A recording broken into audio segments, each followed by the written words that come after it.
Ini adalah Maqam Ibrahim yang merupakan salah satu peninggalan paling penting dalam sejarah Ka'bah dan salah satu tempat yang sangat dimuliakan dalam ibadah haji dan umroh. Menariknya, yang disebut dengan Maqam Ibrahim bukanlah makam atau kuburan Nabi Ibrahim, melainkan batu tempat Nabi Ibrahim alaihissalam berdiri ketika membangun Ka'bah bersama putranya Nabi Ismail.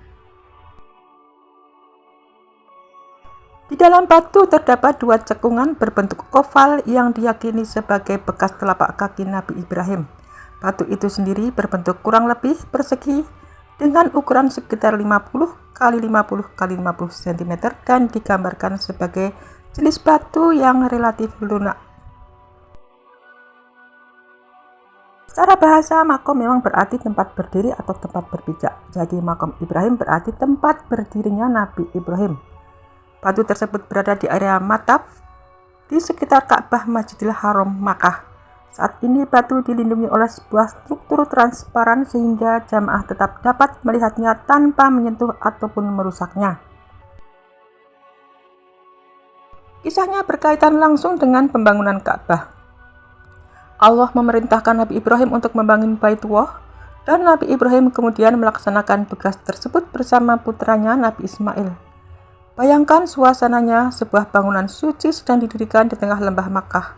Nabi Ismail membantu menyediakan batu, sementara Nabi Ibrahim menyusun dan meninggikan dinding Ka'bah. Dan ketika dinding semakin tinggi, Nabi Ibrahim membutuhkan tempat untuk berpijak. Maka batu itulah yang kemudian menjadi Maqam Ibrahim.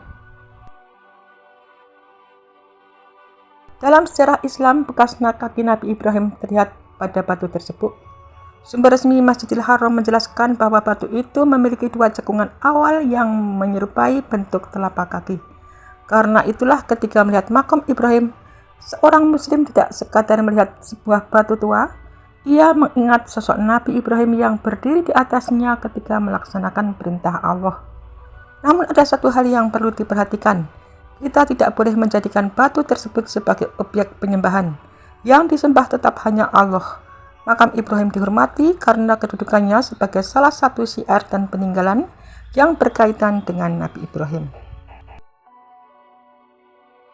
Menurut riwayat yang dijelaskan dalam sumber resmi Masjidil Haram, Nabi Ismail menyerahkan batu kepada ayahnya sementara Nabi Ibrahim berdiri di atas batu tersebut untuk melanjutkan pembangunan.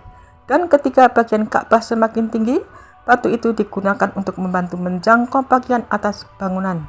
Disinilah terdapat pelajaran yang sangat indah. Ka'bah yang menjadi pusat ibadah jutaan manusia dibangun melalui kerjasama seorang ayah dan anak dalam ketaatan kepada Allah.